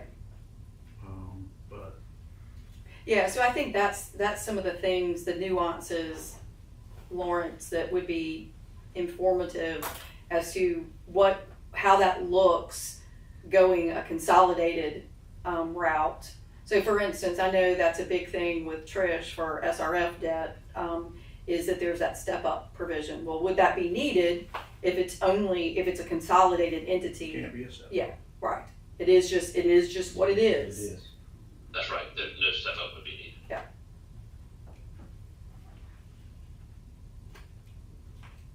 All right, I think, So, go ahead, so Mark. again, I think what the direction that I need from you, Joel, and this is not me trying to punt, but it's trying to make sure that whatever deliverable I've put together is beneficial to the organization. I think we really need to make a definitive decision or have a two-part memo or two-part term sheet where the collection system acquisition really becomes the pivot point on which direction this thing takes. And so if with the acquisition of the collection system basically makes this a completely different organization than maintaining and continuing the status quo as a largely treatment plant only operator. And I think that is driving a wedge in the analysis. And so what I probably need some direction on is whether you want to focus on making the acquisition be the test case here, or whether we want to segregate the analysis such that there's a consolidated approach and then there's a status quo approach. So, I think what I heard from the discussion, and you guys can correct me, we all believe that consolidation is a priority, if not a key to the success of the future organization. And whether we get there or not, I don't know. But did I hear it? I mean, does anybody have? No, I don't know that you get there without consolidation. Even if you don't, you gotta have an independent agency. If it's not a consolidated agency, you gotta have a treatment provider that is independent with regulatory oversight of those so I think consolidation needs to be the path that this committee, if we all agree, that we pursue. Now, I don't know that's within our role to try to figure out the other alternatives at this point. I think we need to explore alternatives, because if consolidation is gonna be the only thing we put in the basket, and the entities responsible for funding it aren't capable of funding it, we need to have a plan B. Well, nobody's capable of funding it now. That, I mean, it don't get, just because you put it on paper don't mean it got worse. The liability's out there now. Oh, I agree, but at least they're independent liabilities now. We didn't make a chicken noodle sandwich, as my grandmother used to say. Yeah. Like, Walhalla has a series of problems, Westminster has a series of problems, obviously the county has a series of problems, and now we're independent on how we address our own problems. I think at least there should be an option B, or at least an alternate, in the event that the plan on the table is not feasible financially. I think, well, financially, I think Joel's point is on. Financially, it's not a question of if, it's a question of when and how you do it.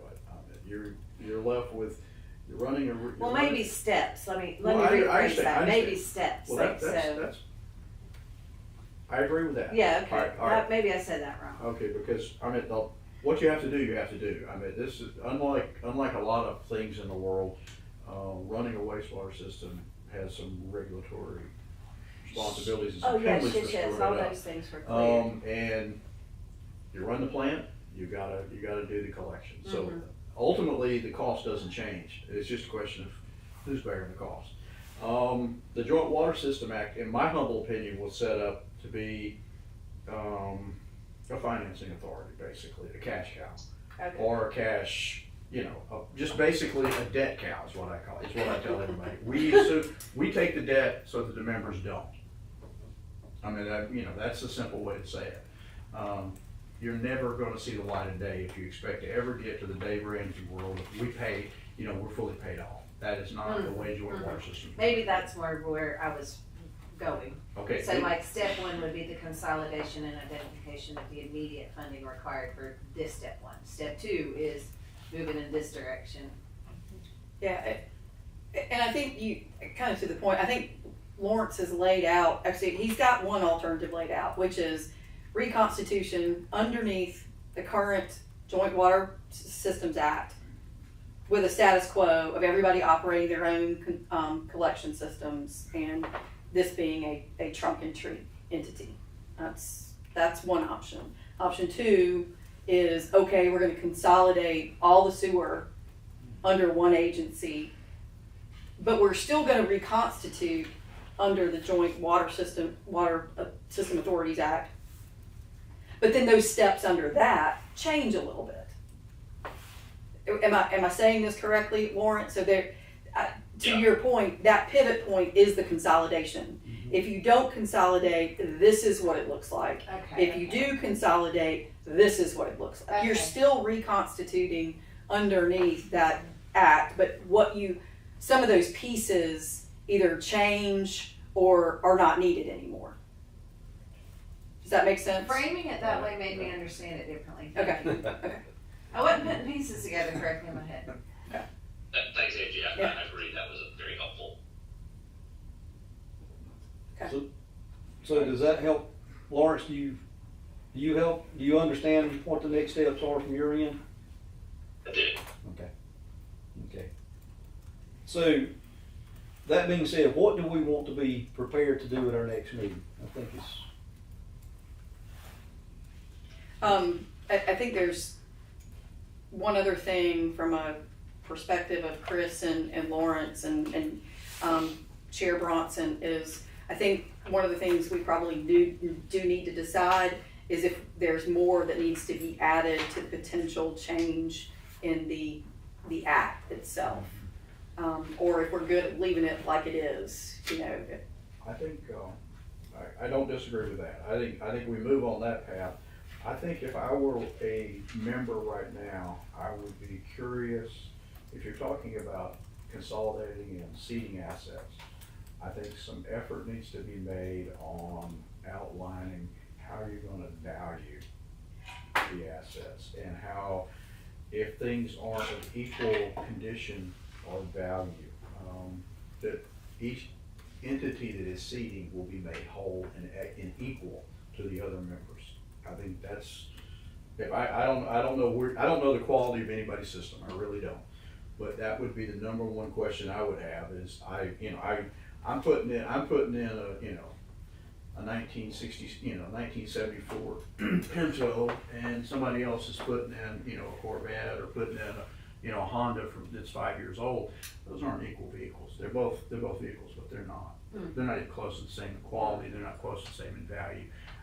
So some effort or be able to identify a process or a procedure so that the members can then say, yeah, that looks like a good way to value, and for us to determine, what seating is going to provide and how we're going to be treated in that arrangement. And I would think too, because I don't know that everyone fully understands and what a franchise agreement, what that looks like, and what that can do, and how that might be beneficial. I think I'm not saying a lot, but I think some context around the different options with regard to valuation and ongoing, versus stroking a check for your asset versus a franchise agreement or something like that. Lawrence, does that make sense? Yeah. Yes. Okay. Yeah. Lawrence, is that something you can have available for a brief discussion at our next meeting? I'm not familiar with that at all. I'm not in this business, Right. so some of this is foreign to me entirely. No, And I'd really like to make sure I understand it before relaying it back to my council. I think. Yeah, Go ahead, Lawrence. So go ahead, Scott. I was going to suggest the biggest difference is, if somebody is due $10 million to be made whole, do you does Oconee Regional go out and borrow the money, hand $10 million to Walhalla or whoever, or do they say, let's enter an agreement so that we repay that debt. We repay that $10 million over 20 years. Okay, I understand that. So who's doing the funding? Yeah. Are you going to go And are you that going would to be Wall in Street their to get the money, or are you going to franchise let the entity be the bank and you pay them back? I got you. And there's a couple of different ways that you can do this. I mean, the good news is, and I think we've alluded to this before, the sale of a municipal sewer system, unlike a water system or an electric system, can be done by ordinance because of some case law out of St. George. When they sold their sewer system, it invalidated the freeholder petition, so you no longer have to do a referendum. So at that level, it can be done by ordinance. The next, there's a couple of different ways that you can kind of skin this cat on value. You can simply take just a snapshot of the depreciated book value of the system on paper, and to the extent that not a whole lot of debt has been put back into the system, those sewer systems may be fully depreciated on paper. In which case there's very little residual value associated with them. The more complex approach is to hire a third-party consultant like a Raftellus or a Willdan. And since we already have Willdan engaged, they may be the group to do it.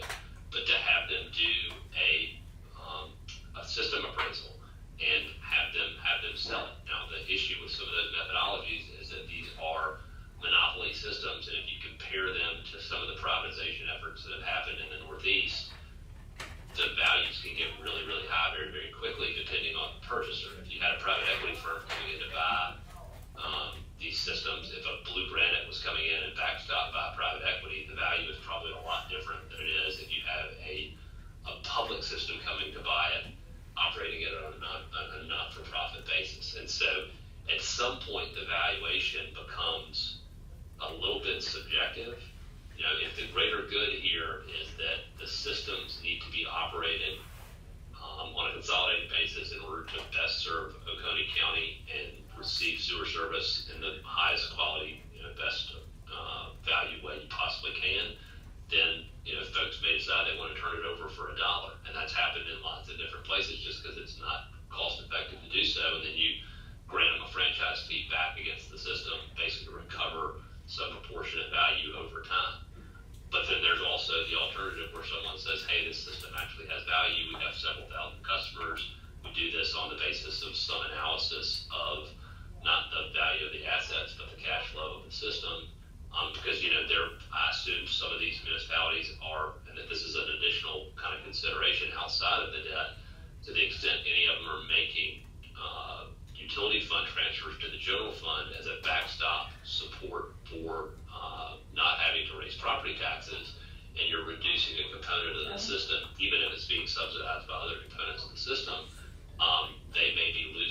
stream that is supporting or propping up their general fund. And that's a major issue in municipal utility operations where folks have gotten very reliant on utility fund transfers to support general fund operations. So it's going to take a pretty deep dive. And I'm not saying it's not what I do. There are groups out there that do that type of work. And I think so the memo is going to identify the valuation or the appraisal piece of those systems on the acquisition as being kind of a prerequisite that needs to happen before any consolidation efforts can occur, because that's going to be a really fundamental question to whether or not that point of the pivot, which is probably step 1A in making the pivot to the consolidation, is actually practical. Yeah, and Lawrence, with regard to the franchise agreement, so that is one way in which some of that revenue stream can still be preserved, if you will, for a municipality. If it, like you were saying, where you basically agree to pay back, to give you a X amount of per month, per year, whatever that is, so that you're not immediately losing that revenue stream. Is that an accurate way of? Yes. Yeah. And most folks will put on a 3 to 5% franchise fee, basically for a third party, and it's effectively tantamount to you charging, Dominion the same franchise fee for operating within your municipal rights of way. Right. And you've got a third party provider that is now providing that service where you were otherwise doing it, and so it's legal and authorized and justified, at least with respect to the areas within your city limits. That is a little bit of an issue. You can't charge a franchise fee. So for those systems that provide collection services outside their municipal limits, you can't charge a franchise fee on those bills because you can't franchise rights for an area that you don't control. I think, That may be but that's another analysis that needs to get later done for whoever that consultant is that is hired. yeah, I would also suggest that Angie and Chris had mentioned there's an ongoing CIP plan to address collection. I think that also needs to be incorporated into the value of the systems, which would be the cost to bring each of the systems up to a regulatory compliant standard, whatever that standard may be. I'm just gonna, because there was an actual track discussion that Bonnie moderated at SCEC with regard to this subject, this utility consolidation, and there was some discussion with a lot of folks in the room about that issue where no one wants, the folks that live in Seneca don't want to subsidize, nobody wants to subsidize what's needed to bring systems up to a standard. So maybe this is a little bit different because we're talking about consolidating everything, but what was mentioned was, at least on the surface, is general support, funding support for things like this, knowing that it's not going to happen overnight, and it may take some time, but that there is a consensus of the funding agencies that they support this kind of effort and are willing to participate to the extent that they can. So that was part of the discussion, because they understand you're not going to be able to immediately rehabilitate assets that haven't been touched in years. So it is going to take some time. But again, the long-term good of doing something like this is seen by those agencies, that they understand. Being able to, and I've seen Bonnie over time where she will commit to, okay, this is the plan. We know it's going to take multiple years. We'll commit to helping you, getting the other funding agencies in the room and helping out as well. So I think the more they see that this type of engagement and progress, if you will, on doing something different to make things better, they're going to be they're gonna be they'll be at the table. All right, so in the interest of time, start wrapping up. We talked a little bit about agenda items. Public comments before we get into the next meeting. Anything you want to comment on that you've heard? I really enjoyed this meeting, good conversation. What I see here, I know you said that we need to look forward instead of backward. But what I see is I've listened to these conversations, if we're having to pay for our sins of the past, not just one sin. There's been multiple sins made over the years. They will find you out. And they have. It's different, I don't, the money numbers we're looking at here, everything, I don't envy. And I mean, to go on record for everybody in the room, this is not unique. That's not a unique situation to Oconee County. I mean, Which is why the it's- state yeah, supports it as much as they do, Yeah. it's everywhere.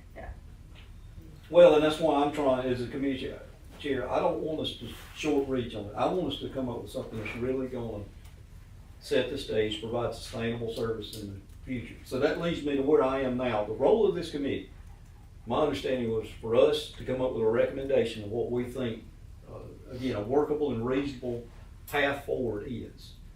I don't think we were charged with figuring out all the details and going through that process. So what I would really like to do, and I want to have this discussion, is again, within the next meeting or two, for us to wrap up our work. This is the recommendation that we have for the full board to consider.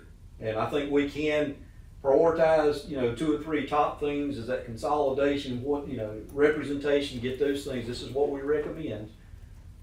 And we can give some logical next steps. You need to look at the valuations of the system, that sort of thing. But I think we need to package up our work. And then if the full board wants to reconstitute a smaller committee of some folks to help drive the solution forward, I think that's a good thing. But I don't think we need to linger around for another 6 or 8 months while we figure out all these details. I agree. So, Yeah. I think we ought to have a goal for the next meeting is to be ready to start drafting up a recommendation of a path forward. Everybody in agreement with that? 100%. Okay. And just to confirm, does Lawrence need to do any kind of massaging to the language for the act, or are we gonna leave it alone? And again, this is just my ignorance. I never fully understood what our limitations were. Okay.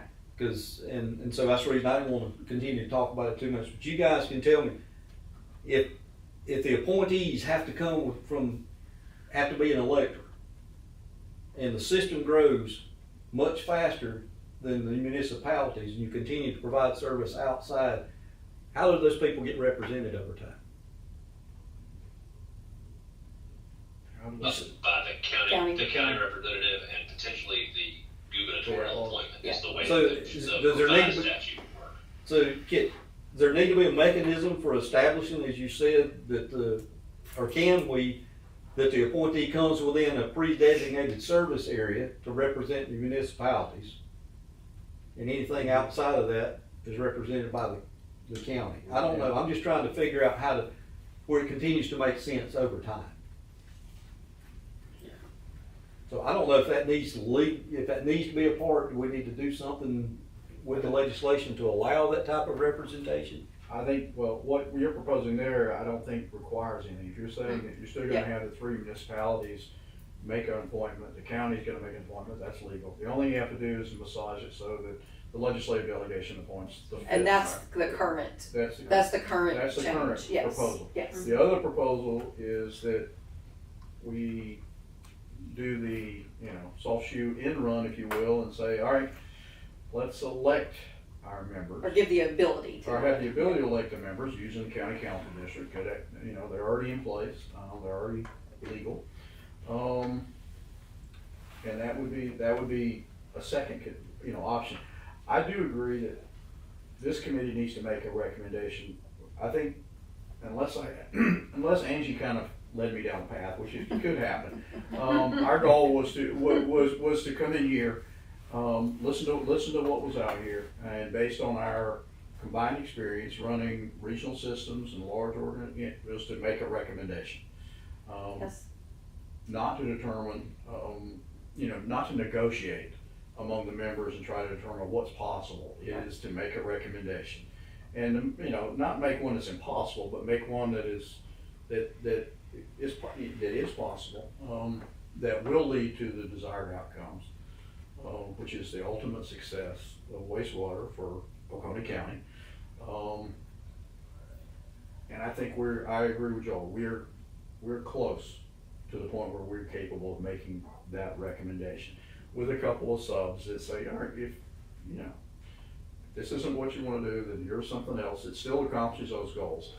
I think the first goal that, you know, having talked to Joel and having talked to Sue, and I haven't talked, you know, obviously the rest of it, first thing is I can't imagine how you can run the system long-term, realistically, without consolidating.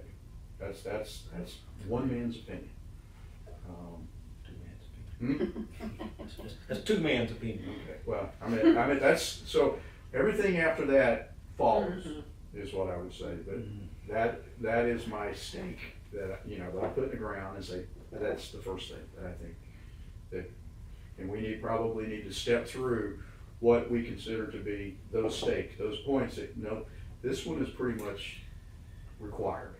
Well, my question is, with the recommendation part, is it gonna be, you know, kinda like we talked about the parallel paths with Lawrence, is it gonna be, if you consolidate, here's what we recommend, if it's decided not to consolidate, here's what we recommend, so you have two different I think paths? this is where I struggle a little bit as a committee. I would say we make the recommendation that we feel is best to pursue, and if the commission decides to do something different, then they can look at alternatives. Well, what you just, that alternative is already out there.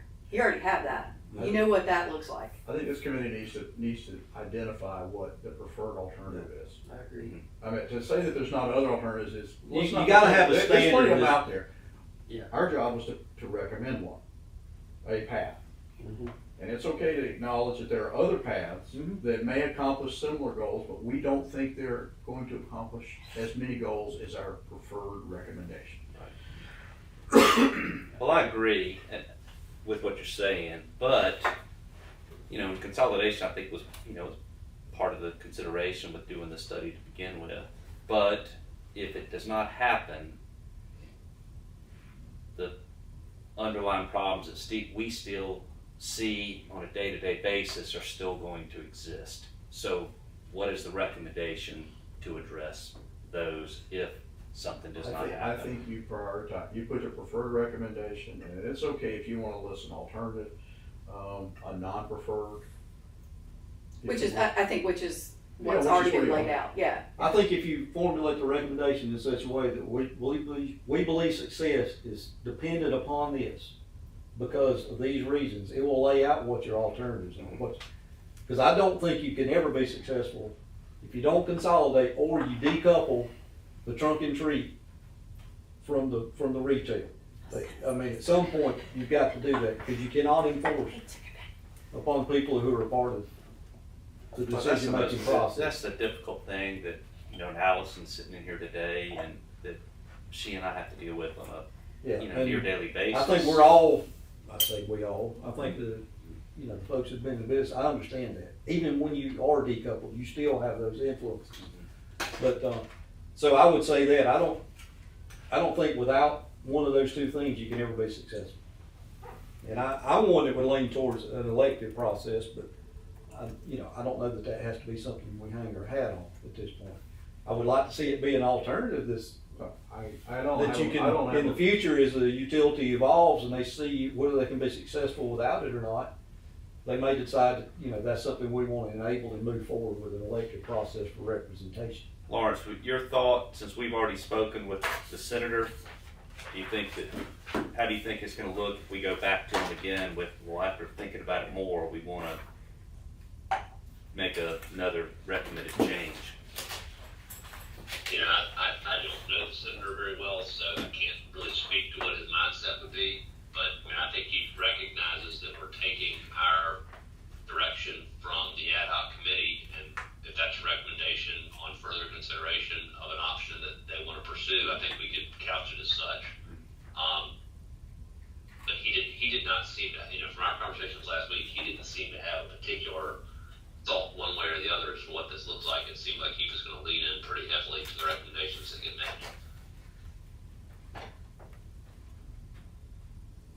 Okay. So that being said, is there any other discussion on whether to have that discussion with the senator or whoever we need to about it? I would think he would be familiar with, being a legislator, he'd be familiar with things that pivot and change dramatically from one meeting to the other. So, yeah. All right. Any other discussion for the good of the group? We have our next meeting scheduled for April 10th,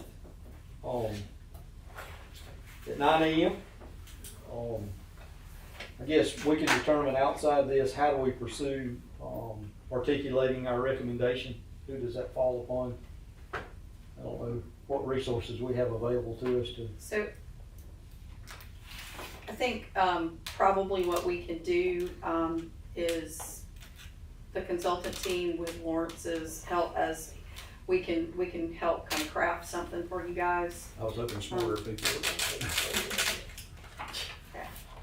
So again, I don't know that we have something finalized by the next meeting, but based on today's conversation and the path we're taking, I think we've got a lot of things that we can go ahead and. Right, and what we may focus on at the next meeting is kind of doing a skeleton of that recommendation, and then we can. That'll work. Okay. Is that good with everybody? Everybody like that path forward? I don't know that we need to take any kind of action on that, but.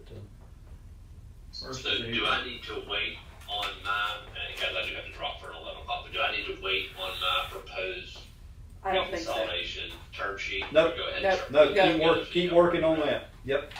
And then just one final thing, do you want me to draft some language around layering in an election authorization statute? Yes. Okay. I think the only question I would ask is, obviously, there's a few of us that, I'll speak for myself, I talk too much and it's pretty strong. Is anyone opposed to anything they've heard? Is there anybody that's got this ain't gonna work? Yeah. I've been watching body language, I think from, Okay, I just wanted to. most of it, there's some things, I get not it. all quite there. Not everybody. Which that's good, that means we're doing what we're supposed to, because if we were sitting here and we're all nodding our heads, it means we haven't done a good job of talking about everything that needs to be talked about. Right. So.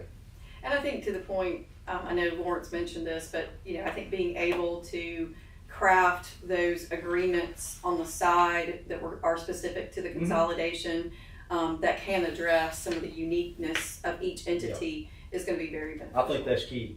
So I think to that point, we build the skeleton around what are the essentials for the overall agreement, and then let things that are negotiable, then negotiate that with the levels of service type stuff. I think it'd be done. I'd hate for the whole process to fall apart on some very minute things. Right. All right, guys, I'm gonna bounce. Thanks, All right, thank you, Lawrence. Thank you. Thank you. Motion to adjourn? I hear a motion. I hear a second. Bye. Mr. McLean, he was saying something a second ago, and I don't know that you got had a chance No, to finish. it was not, I was just saying if we did, appoint somebody by service area, that could necessarily not be somebody within the city limits, because we do serve outside of the city limits. And that was my point. You're gonna continue to have probably some underrepresented people as you sprawl, if you continue to pull from an electoral within the city limits. So just to me, the best scenario will be an elected person that still is representative of the geographical area, not necessarily the city, but the service area in and around. Allows ample representation from the county, which represents most of the future customers probably.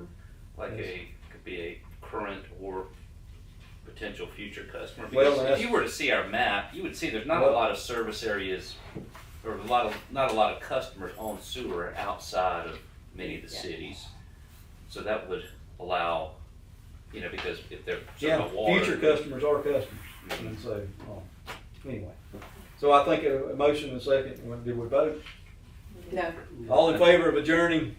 Aye. All right, we're done. Thank you all. Thanks.